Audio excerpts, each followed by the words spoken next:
Good evening, and welcome to a conversation with LZ Dane. LD Zane, I'm sorry. Reading author, short story writer, novelist, and my guest tonight. My name is John Pankratz. I've known LD now for a number of years, and I've become a fan of his stories, which are freshly collected in a new anthology. LD was born in Reading. He graduated from Reading High School. Between 1968 and 1975, he served in the U.S. Navy, 5 of those on nuclear-powered fast-attack submarines.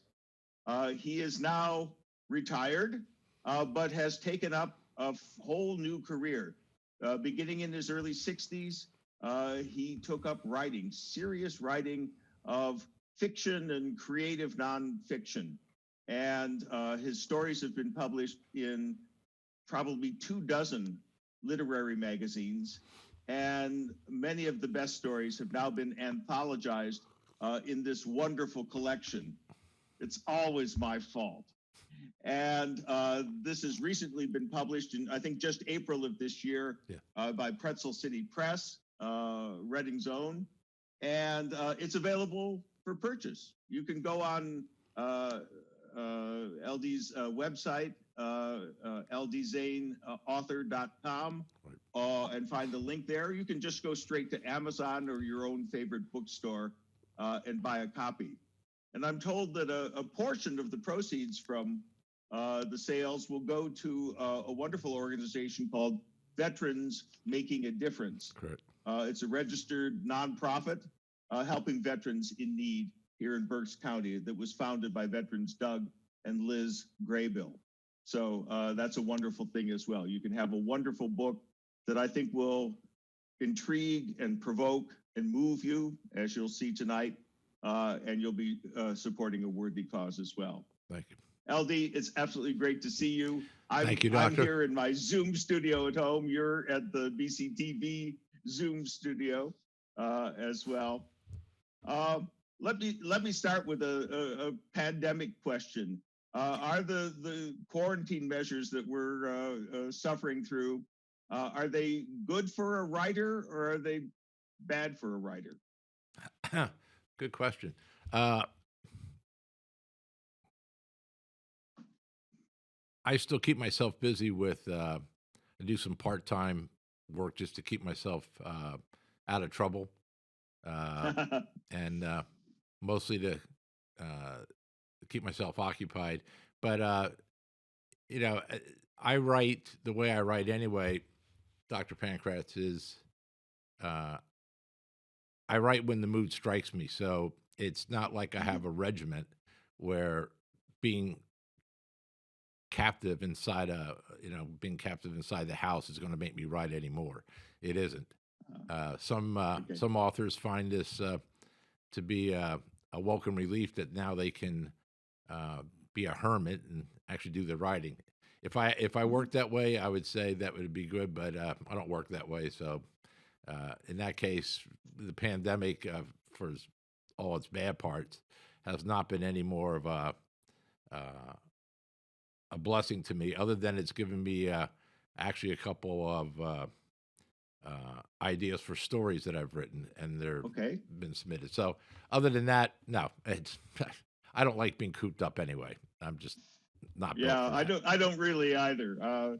I'm teaching mask to mask in my classes. Yeah. But it's a strange experience. You came to writing, I don't want to say late in life. You and I are approximately the same age, but after you'd already lived a life. I've known other story tellers and story writers, and some of them pretty prominent, and they began early on. You could tell that they were going to be a writer even in junior high or something like that, and maybe published their first piece when they were in high school or undergraduates. Um, what advantage do you think a young writer has over you, and what advantage do you have over a young writer? Uh, I think a young writer, certainly they come from a perspective that's given to their age. I personally, I told this story before, is that I had somebody come up in their late 20s. They might have been late 20s, early 30s. And after I gave a reading, and he came up and said, "Well, I'd really like to write a I want to write my own biography." And I looked at him and I said, "How old are you?" And he told me, he said it was like 28 or 30, whatever. And I said, "Well, unless you've done something like invented a longer lasting light bulb or something, or some cure for a disease, uh, or you started your internet company, I don't know how much you have to write about." And he just kind of looked at me and said, "I never thought of that." I said, "Well, yeah." I said, "Well, get about 30 more years and then you do something." So I think the advantage of somebody who's at least older, and I am older. I mean, I graduated from Reading High. It was after the Civil War, so if anybody's actually Right. Yep. paying attention, uh, the it gave me perspective, and I've been through everything in my life. But at that point in my life, I was really at a very uh, introspective point in my life. I had Hmm. been through a divorce, and I was living on my own, and it just gave me some time to look back and to think about everything that I've done and really look at it honestly. And the title of the book, actually, the lead story is called "It's Always My Fault." But when I wrote that, it's kind of the perspective that I had, that when you're growing up, it's always my fault sounds like you're whining, Hmm. yeah, it's always my fault. You blame me for everything. As you get older, as you know, doctor, when you look back, sometimes those things are your fault. The Yeah. the things that you've Yeah. done in life, uh, they have consequences. And I think that's when I started really looking back and being honest, and I could have some perspective on my military career and everything else that was through my life. I had the ability now to really come at it in an honest way, and to be very Hmm. Hmm. candid with myself. And I think that anybody who's writing, first and foremost, has to come at the writing with honesty and humility, because uh, you can't, if you're going to put it out there on paper, you really got to lay it all out there. You cannot You do. hold back. And I've seen so many writers, and I've seen people, and they write and they catch the surface of what they're talking about. And then after I read it, and I do some volunteer reading for a very fine journal called the Evening Press, uh, and they're based out of Sacramento. I've been published in their magazine, thankfully, a Hmm. couple times. But I do volunteer reading, and some of the stories are well written, but Hmm. the author never really gets below the surface, if you know what I mean. They don't I get do to the know what raw you mean. emotion of the Right. characters, and that's frustrating. What I've tried to do in mine, and if you've read my stories, I pull no Hmm. punches. Right. When I write as a reporter, if you would, because Hmm. people have said, "Well, who's your audience?" And I go, "I'm my audience. I write for me. Hmm. Uh, my audience, people will find the audience will find itself." Uh, Right. I look when I write, I'm writing as a reporter, or at least as reporters should write, being objective. I'm looking at it, writing the story down, and people are either going to like or not like the characters. I'm not writing for people to be swayed one way or another.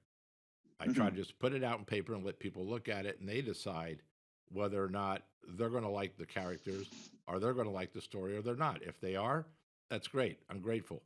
If they're not, doctor, you know what? I can't really. I'm not going to change my style to suit that No, because, as you know, you you're a fine teacher. Some people will like your style of teaching, and some people won't.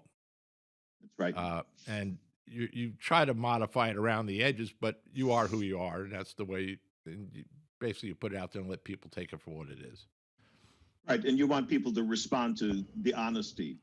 Well, I Exactly. know there are plenty of people who achieve a certain age and maybe even a perspective on their own lives, but they never write it down.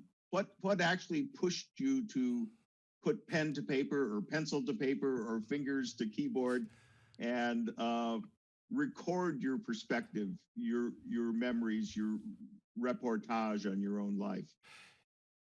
That's actually a question because there was a supervisor where I worked, and we used to talk, and he had done some writing. He actually has a book that's published. Uh, Mm, but we used to talk. When we go. I would work. I was on a call center, so I think we got off at 9 o'clock, and so we generally, but since both of us had time, we wound up going to the West Reading Diner a lot.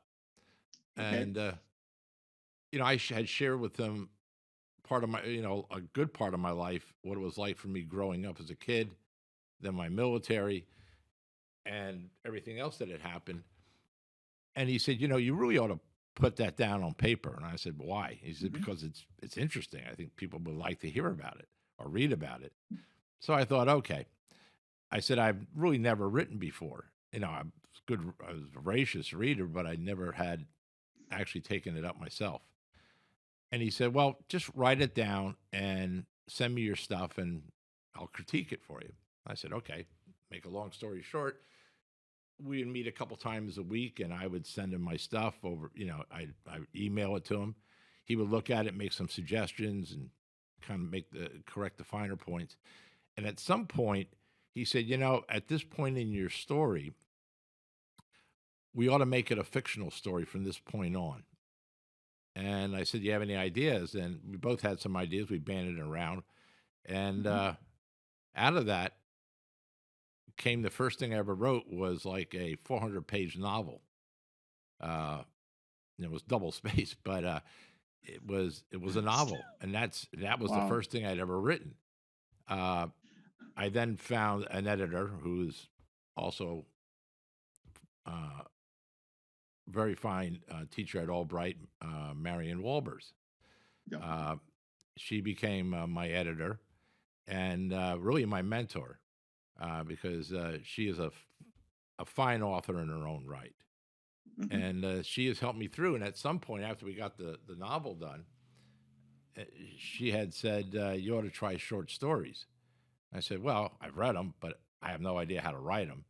So she went up to, she said, follow me. We went up to her office and she pulled an anthology of short stories that she uses to teach. And she said, there's about 100 short stories in here. I don't know, maybe 150 short stories from every author that you could Yeah. think of. Read it. And I said, then what? She said, well, then write. I said, that's it? She goes, yeah, read it, see how they write, and write your own way. And that's how I got Mhm. started writing the short stories.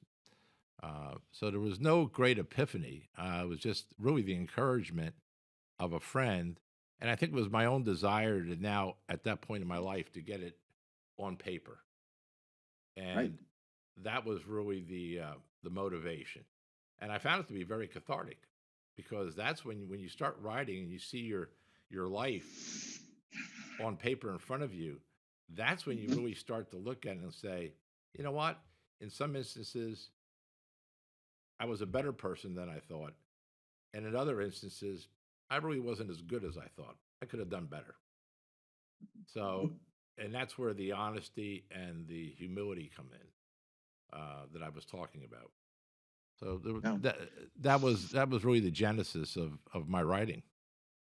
How wonderful that you received that encouragement from a coworker. That's Yeah, really extraordinary, I think. And then, of course, you're right. Marion is a wonderful writer, supremely gifted editor, having absolutely. worked for Time Life for years, Yep. and just a wonderful person. She is a genuinely generous person. So, Well, to work what with good me, you'd fortune. have to be definitely very patient and generous. That's a nice way of putting it as far as because I'm not the easiest person to work with. I take direction well, uh, and as she's been my editor over all these years, now it comes down when I show her a story, there's less for her to correct content wise. Hmm, hmm. It's more just grammar and some finer points. Yeah, yeah. Do you have particular authors that you really admire? Yeah, I mean, some of the authors that you would not that they're not really contemporary. I mean, uh, Russian writers were I just got fascinated. Anton Chekhov, Yeah. uh, uh, Kafka, uh, Mhm, some of the the Eastern European or German and the Russian writers, they were mhm. really the pioneers. I mean, you have the James Joyce and you have Hemingway, obviously Faulkner, all the and obviously Redding's own John Updike. Yep. But I found that the authors like Anton Chekhov uh, and some of the authors of his era, Doctor, they were pioneers. I mean, Mhm. they really started the whole genesis of short stories. They were the ones who really started like stream of consciousness and the things that we find today in our short stories. They were the ones that were the pioneers. And it wasn't, some of them were recognized in their time, but a lot of them, as with most artists, they're not recognized until later in life or sometimes even after they've After, passed away. Then their right. works remain. Yep. Yep. But Um, Chekhov, of course, was a dramatist. yeah, Uh, have you ever thought of going into that genre, playwriting? I actually did. I Uh-huh. have a one act play, which is actually based on a story that's in the anthology. Hmm. It's called Separated at Birth. Okay. I converted the story because most of my stories, Doctor, are very heavy in dialogue. Right. And I do that, uh, and I seem to have somewhat of a talent to do dialogue, which a lot of people find Hmm. difficult. But that's how I define my characters. That's how I flesh them out, is not through narration. It's Right. by not telling the reader, but by showing them. Hmm. And uh, so I thought I'd try my hand in converting that story into a play and was going to get a reading. And unfortunately, uh, Dr. Lester, Maria Lester, was going to host a reading for it. And then Hmm. we got hit with the pandemic, and that just Yeah. obviously threw that into a kilter. So it's Yeah. still there. Yeah. And I'm sure that as soon as we get through this, we will have a reading and hopefully we can get it produced. Great, because I'm glad I had such a good idea that you'd already had Yeah, before. thank But you. because the strength of your dialogue, Thank you. the realism of it, the accuracy of your ear for the way people really do talk and argue and fight and put pressure on each other, that's really on point. And Thank you. I think it would play very well on stage. So we'll look forward to that happening I'm looking forward to it, believe me. at some point. Yeah, Yeah. yeah. Um, there's a lot of pain in your story. Well, you know what? Maybe we're about 20 some minutes in. Maybe we should have you read one of the stories. Uh one of the stories that was in the book, and by the way, if you go to my website, which is ldzaneauthor.com, very simple. Mhm. A Yep. lot of good information. I have about 20 stories that are up, and they're the stories that have already been published. So those stories are on there. There's some bio information. There's also upcoming events. This is listed on there. A lot of good information in the website. It was designed by my publicist Angela Kramer, who is an Albright alum, very talented, very creative, and she put the website together, made it easy to navigate. And actually, I said, well, if I can navigate it, then it's good for anybody because I'm the lowest common denominator. It's actually beautiful. Not only are your Thank you. stories on there, but some beautifully chosen photographs as well. Thank you. Yeah, that was kind of our collaboration. But Nice. I think the one story, some of them that are. Let me. I have the one, and it might be. It's kind of up your. It deals with a college setting. If you don't mind, it's called Benjamin Stallman Scholar. I like that one. Thank you. It's not. It's a fictional story, by the way. It's kind of based loosely on some people that I've known, but it's not about me. So, but there is some pain in there, but it's come through, but through other characters. So Right. if that's good, I can read that for you. Please do. All right. It's called Benjamin Stallman Scholar. It was an earlier piece that I actually wrote, and it got published fairly early. The story goes as follows. 8 years ago, I decided to get a college degree after a dozen years with my employer. My career seemed stalled advancement-wise and financially. To upper management's way of thinking, experience is secondary to a degree. My marriage was already on the downslope. If I couldn't salvage the marriage, at least I had a chance to save my career. My decision was met with a healthy dose of skepticism from my parents, although they were certainly supportive, and a great deal of derision from my ex. With her, it's always been about one-upmanship, and of course, money. She already had a degree and a good job. Perhaps she was jealous that I would end up with the same level of education, or perhaps it would now be one less talking point to throw in my face, or to convince our daughter that I would never amount to much. Candace never missed an opportunity to make that point. I would counter with, Candace, you always underestimate me. She would retort, I don't underestimate you, Ben. In fact, I have never underestimated your propensity for failure. With that encouragement, I enrolled in night classes at a local private college. I knew it would be a strain working full-time, attending night school at night, and possibly going through a divorce. But I believed the sacrifice of time and financial resources would be worth it. Quite surprisingly, the company was willing to help me to some extent financially, along with scheduling considerations, in return for several additional years of servitude. The balance of funding was derived from loans and grants. For a brief time, dwelling on the amount of money I would eventually owe, I had second thoughts, but after some reflection, which included finishing a bottle of Pinot Grigio, I jumped in.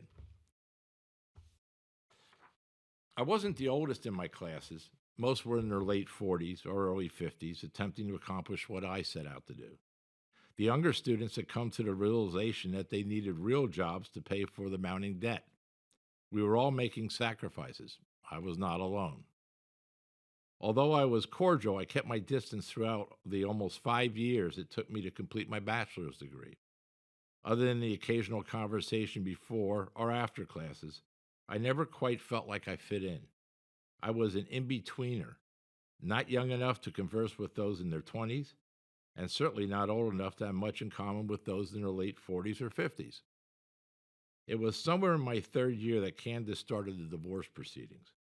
Thankfully, the ex decided not to drag it out, and about 6 months later, it was done. We thought about selling the house, but knew we would take a financial shellacking. So I agreed to keep the house and pay the mortgage in lieu of child support. At least that's how it was supposed to be. I still get calls from Candace to pony up money for Andrea's class trips and a new cell phone or whatever a teenager believes they need. I always respond that we have an agreement and that I am paying far more than she would have otherwise received in child support.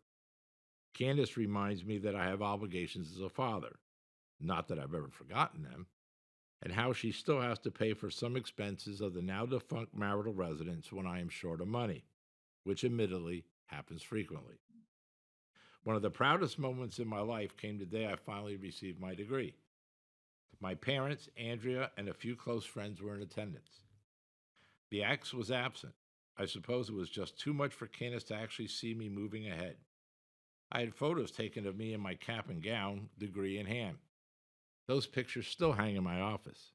Andrea keeps the one with just the two of us on her nightstand. So there I was, 35, degree in hand, and feeling like I had conquered the world. I had no doubt that I would now finally rise to any level I wanted in the company. No longer would anyone be able to tell me I didn't have the requisite credentials. No one, that is, except my new boss. To him, earning a degree through night school didn't hold the same value as one obtained through, quote, the more traditional route. Let's face it, Stallman, he said, Julian College isn't Harvard, or even Kansas State. Besides, he would yammer on, you only have a BA. Not much use in a business environment. Get a degree in something relevant to business, and then we can talk about advancement. I always thought, or at least convinced myself, that a degree was a degree. I never had an inclination towards business, even though I'd been hustling timeshares for this company since I graduated from high school. Perhaps that's why I chose a liberal arts path, as it gave me exposure to other fields of endeavor. Or perhaps I saw liberal arts as the easiest path. Either way, I had school loans coming due and no more chance to advance financially than when I started on this path. Not knowing where to turn, I sought out the advice of my philosophy professor, Dr. Priscilla Enfield. She was a stately-looking woman with matching demeanor in her late 50s or early 60s, accomplished and well-respected in her field. Hers was the only class where I actually enjoyed doing extra credit work or stayed after class to discuss the subject matter in depth. Not many other students, if any, did so. They took the class because it was a requirement. So I did. So did I. Excuse me.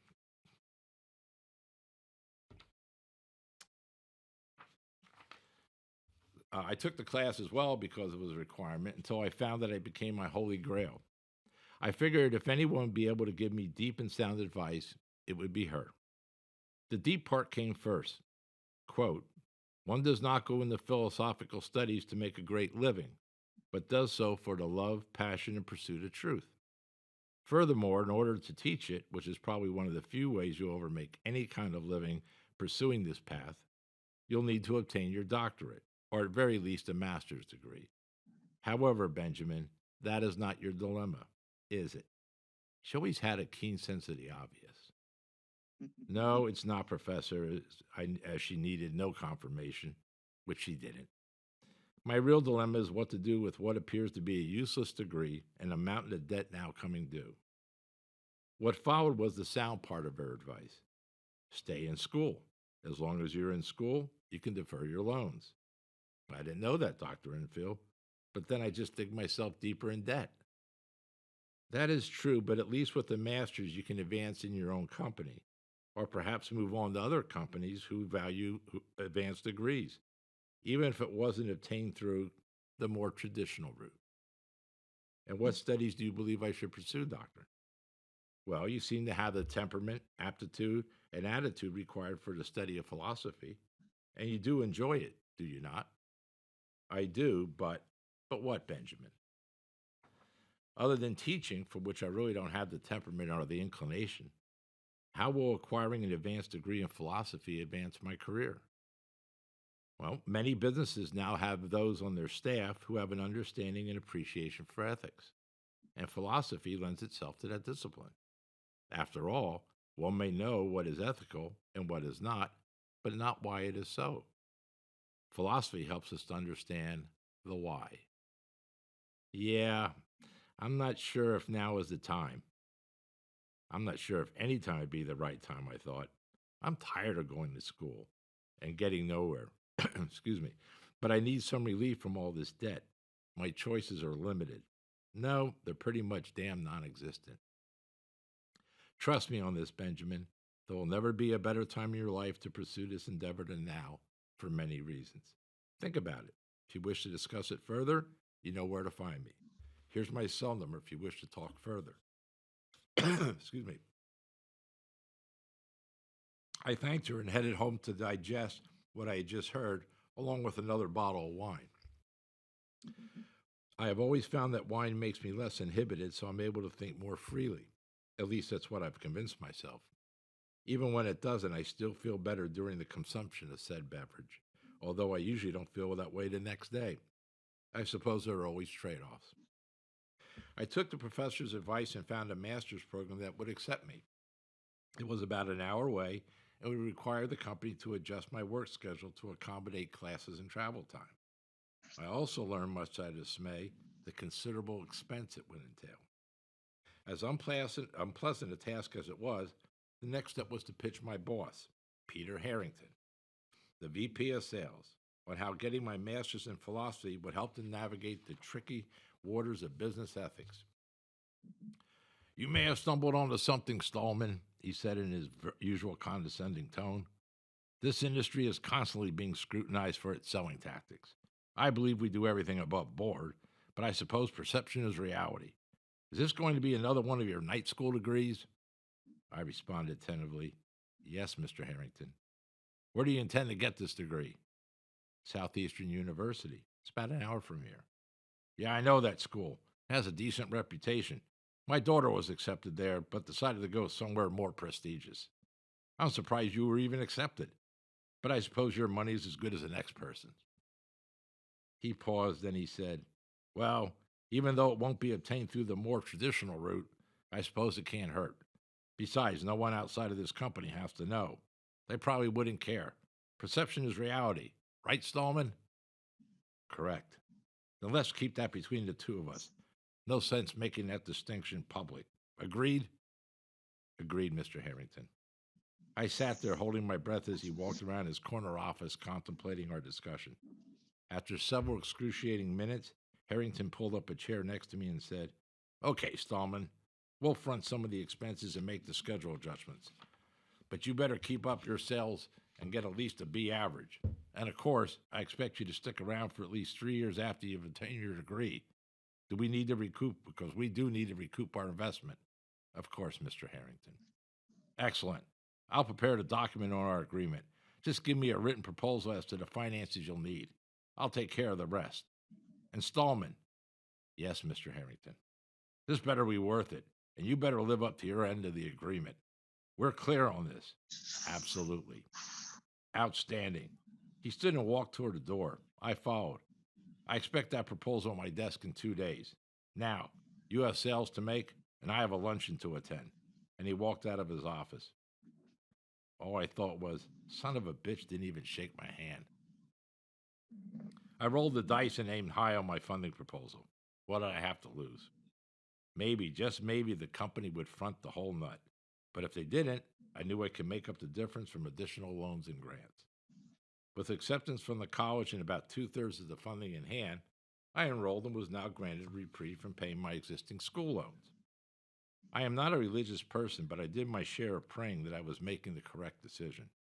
This time, however, I did not seek out the advice of friends and family, as I made up my mind and wanted no counter arguments. I didn't want to confuse the issue with whatever truth they had to offer, which was somewhat of a paradox for someone wanting to pursue enlightenment and truth. Nonetheless, once family and friends learned about it, I did get my share of post-mortem opinions, like a coroner rendering a decision after an autopsy. While some were supportive, most, mainly Candace, shared their doubts as to the usefulness of advanced studies in philosophy.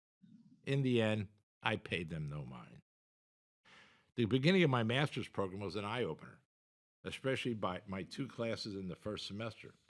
Both classes were taught by philosophy PhDs who were no-nonsense guys.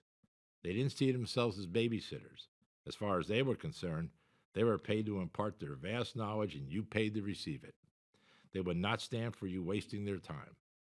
One class was populated by grad students who were taking philosophy as a general requirement. Again, I was the outsider, the old man. However, I had some stature as I'd already been through a philosophy course as an undergrad, and I actually had life experience. As I turned out, the smartest guy in the room, next to the professor, of course. I felt like a giant among midgets. The other class was a different proposition. Keeping my distance was not an option. Smaller, it was dominated by students who were philosophy majors. Although all were about the same age as those in the other class, these students had studied and were conversant with the writings of the great philosophers, past and present. Now, for the first time in my college career, I truly felt intimidated. I was not the old man with life experience. I most definitely was not the smartest guy in the room. For the first half of the semester, I was, as far as the other students were concerned, and I'm pretty sure as far as the professor was concerned, as well, dead weight. No matter how much I studied, I stumbled through answers and felt all eyes burn into me each and every time I was called upon. I could see them, students and professors alike, shake their heads, smirking with looks of disparagement. So I reset my study schedule, putting in twice as many hours. By the second half of that semester, I started to come into my own. Heads nodded in approval with my answers. Where the professor would eviscerate some of the students during certain exercises, he would politely correct my answers. I don't believe he did that because he necessarily liked me more than the others. I believe he did so because he saw I was actually starting to get it. I received an A in both of those classes, one of the few who did. Gone were the smirks, gone were the condescending looks. The remaining 3 years it took me to finish my degree went well. I managed to hold the requisite B average and receive my big reward, a Master of Arts in Philosophy, to the delight of my daughter, my parents, and Dr. Enfield. Absent again was the X. Not absent, however, were the calls from her asking how I was going to pay back the monumental debt I had accumulated. I told her it was none of her business. I'm pretty sure that her concern was not for my financial well-being, as I detected a not so subtle hint of envy. There was even a smidgen of anger in her voice. It seems Andrea had asked her mother, "Mom, when are you going to get your master's degree?" Touche. My promotion came through and I received a decent increase in pay. We now have a business ethics department, albeit a department of one. And guess who's the manager? However, it was still not enough to pay back the loans and maintain my current lifestyle, which included paying for Andrea's new necessities, like the umpteenth pair of Abercrombie or American Eagle jeans, or fresh Nike sneakers. I started to question what I had done, and once again, I sought out the advice of my mentor. So, I now have my master's, Dr. Enfield, and a better position at the company, but I still don't feel satisfied. Why is that? Dr. Enfield looked at me incredulously for a few moments. It appears as if she wanted to laugh but restrained herself. Then she finally responded, "You're the one with the master's in philosophy, Benjamin. Suppose you tell me." I knew it had nothing to do with being satisfied, but everything to do with how in the hell I was going to repay these loans. And she knew it. "It's the loans, Dr. Enfield. I'm worried how I will repay them, and that's the truth." I caught her rolling her eyes. Then she asked, "What did we discuss a little over 3 years ago?" "That as long as I'm in school, the loans are deferred. But I can't do that indefinitely, can I? Sooner or later, they will come due. I mean, how much more schooling can I do?" "As much as you want, Benjamin, or at least until you find a position that pays well enough to cover the loans." Finding a new position was off the table, as I still have my contractual servitude, but the loans were coming due. "Is that what you did, doctor? Does it really matter what I did?" I couldn't determine if she was annoyed or patronizing me. She continued, "This is your life we're talking about, Benjamin, not mine. I made my decision long ago. Now it's your turn to make yours." Yeah, definitely annoyed. "Any suggestions, Professor?" Her tone became more accommodating. "There's always a doctorate. I'll even help you with the process." "And how long will it take for me to get a doctorate?" "Perhaps another 3 to 5 years." My eyes grew wide. I gulped and all but shouted, 3 to 5 years? That almost sounds like a prison sentence. Hell, at the outside of that time frame, Dr. Enfield, I'll be 43. She politely grinned. "Not exactly an old man, Benjamin. Besides, how will you be in 5 years if you do not obtain your doctorate?" I answered sheepishly, 43. "There you go," she smiled. "Whether or not you pursue your studies, you'll still be the same age, except without the opportunities an advanced degree can offer. Then there's the additional debt, Professor. Trust me on this, Benjamin. There will never be a better time in your life to pursue this endeavor than now, for many reasons. Think about it. Do you want my assistance or not? I'll get back to you soon, Dr. Enfield. I need some time to weigh my options. What I really needed to weigh was another bottle of wine. After finishing it off that night, I had my answer. I rather like the sound of Dr. Stallman in Vino Veritas. Lovely, lovely. It's great fun to hear you read that story as well. I enjoyed reading it myself, but to have your voice in there and the voice of your boss as well. Well, I'll tell you, for any of the college students that might be hearing this, as the saying, don't try this at home. Exactly. The disclaimer at the beginning of the show said that the opinions expressed on this program are not necessarily those of BCTV. Exactly. So this is not one of them. We're not telling you to pursue your PhD in philosophy at this time. But I actually knew someone, I actually knew a couple people who were in that situation. And I kind of pieced together parts of their life, parts of my life, things they were going through to come up with a fictional piece. But anybody, I will tell anybody who's writing, there's an old saying, and you know it. Basically, you can't write about something you don't know anything about. Even fiction, there's always a piece of the author in there somewhere. Has to be. There has to be, because that's what makes it credible. Because he or she are writing about something that they already know about or have already experienced. And while this story isn't strictly autobiographical, no, it is not. You've certainly imagined your way into the older student returning to school and being filled with doubts and subject to the doubts of his peers and friends and family members and future exes and those people as well. That can be very difficult. Well, I had the opportunity on a number of occasions. Marion's invited me to read to her adult classes. And there might only be 5 or 6 people, but they were all, again, 30s, 40s, or 50s. So I could empathize with them because they're going back in an environment that they have not been in for a long time. So yeah, there's a lot of pressure on there. You know, it's, again, the finances, the time, and whether or not they're going to succeed, and how's it going to look to their peers. No, those are all familiar pressures. That's a wonderful thing about stories. It's not simply your truth that you're telling, but if you tell it true, it resonates with your readers. And maybe not every reader, but readers who are facing some of the same questions and issues. Well, I read that story to a college class, and at a reading, this was a number of years ago, and a couple of students came up to me afterwards and said, so what do you recommend? They asked me. I said, look, this story is a story. It's not an instruction manual. Okay. All right. Don't take it as that. Just take it for what it's worth. And don't read anything in that I'm trying to promote a certain idea. I said, so just pursue whatever you think is the best way. I mean, the person in this story, some people liked him. Some people thought he was just absolutely gaming the system. And, you know, when I write a story, Doctor, it's interesting. People will come back to me and say, this person is despicable, or this person's great. And they say, did you know that? And I go like, no, I just wrote it. What you think of it is really what's important. I'm not trying to write.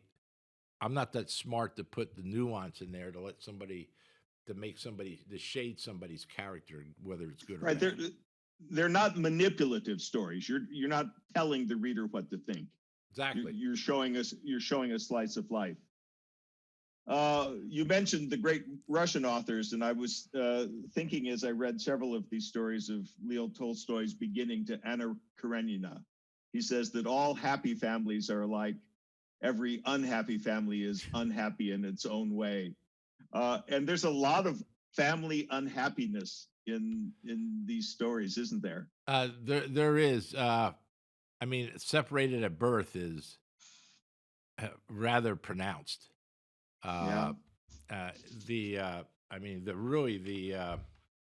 uh, that is, yeah, there's some family drama in there, a lot of it. Uh, I would say Done with Crazy, Solomon Hmm. Shadow, and Combustible. Hmm.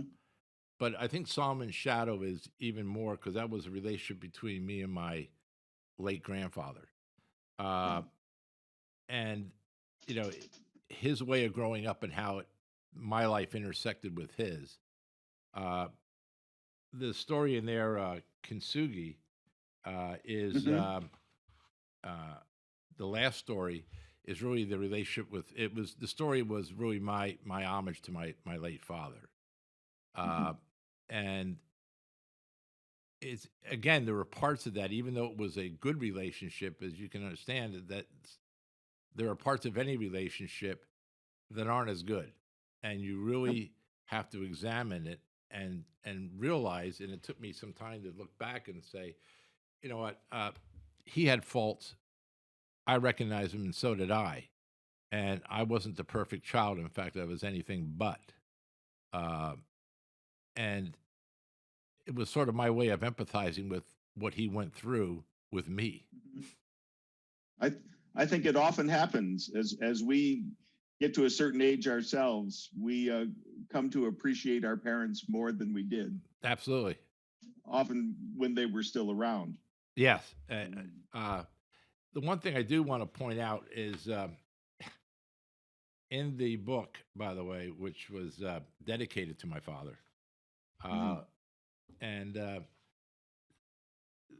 really, I put here to my beloved father, Lewis, a gentleman of quiet intellect, 1916 to 1984, a child of the Depression, a young man who helped save the world from tyranny, a father who saved me from myself. And I think that pretty much says it all. Uh, Mhm. the one thing I do want to, if I can hold up here, in the Sure. front of the book, I have it's called Stories by Beverage. I don't know if you can see it, but Right. Yes, I yeah, wanted to mention that. it's a companion tongue-in-cheek list of imbibing suggestions for readers, and I have a drink for each story. I came up with that because, and so somebody said, "Well, how'd you come up with that?" I said, "Because I've tried them." Uh, there, there was, and there was a rationale, and really, as I wrote some of these stories, I thought this drink would probably go best with it. Uh, being my Right. grandfather was from Russia, for example, and Solomon Shadow, the drink that is vodka. Uh, Yeah. it's always my fault beer. Uh, Mhm. Benjamin Stallman Scholar Merlot, preferably out of a box, since he liked his cheap wine. So, Rather than Pinot Grigio. yeah, yeah, exactly. That I elevated him there, but really, that he liked it. But the whole thing was this guy was just drinking the least expensive wine he could because he didn't have any money. Um, Right. but the book was a joy to put together with Marion's help and the anthology. And I will say this: putting together an anthology, I think, gives most people uh, a good sense of that author because Yes. it shows a number of the works that author does. So you can really start looking into that author's soul. What's really motivating him to write these stories? Mhm. Yeah. No matter how different the individual stories are, they sort of triangulate a personality and a sensibility and a set of issues that that person cares about. Yeah, I So no, thank it's you. a very satisfying kind of presentation, and it's a beautiful book. It's just the right size, Thank and you. it'll take you over an emotional terrain that will be, I think, deeply moving and occasionally laugh provoking. Yeah, There's some humor in here as well. and that's what we try to get at. When we put this together, certainly we had some pieces that were more tense, but we then had to space it and put stories next to it that would lighten it up a bit. So Yes. because you're right, some of these stories are rather intense. So you Hmm. can't have Hmm. one intense story after another. Yep. And once again, if people are interested in finding out more about you, they can visit your website, which Absolutely. is ldzaneauthor.com. Yep. We can find you on Facebook Yes. as well. Facebook and also LinkedIn. And on LinkedIn as well with Yes. your resume. And I hope several people will pick up this book. As I said, part of the proceeds go to veterans making a difference, Absolutely. which is what a wonderful local effort. And I understand that our conversation is going to be rebroadcast on Veterans Day. Yes. In a couple weeks. Yep, November 11th. And people can also find this within a few days. This recording will be on my website. So people will be able to view it again if they so desire. But I certainly want to thank those of the audience who are watching now or will watch in the future or look at my website and see the video. I want to thank you, Doctor, for really taking the time out of your busy schedule. And I want to thank the good folks here at BCTV and the staff for hosting this. This has been a wonderful experience. Lastly, I certainly want to thank my very patient and very patient wife, Gloria, for allowing me to stay up past my bedtime. There we go. Well, thank you, LD. I've very much enjoyed it. Thank you. I'm appreciative to Marion Wolbers for introducing us in the first place, and for Angela for reintroducing us for this occasion. And I hope that we've interested many, many VCT viewers in your work and following your literary career. Well, thank you. So congratulations and thank you once again. Thank you. And thank you, Doctor. Thanks for watching. It's been great to have you join us. We'll see you again here on VCTV.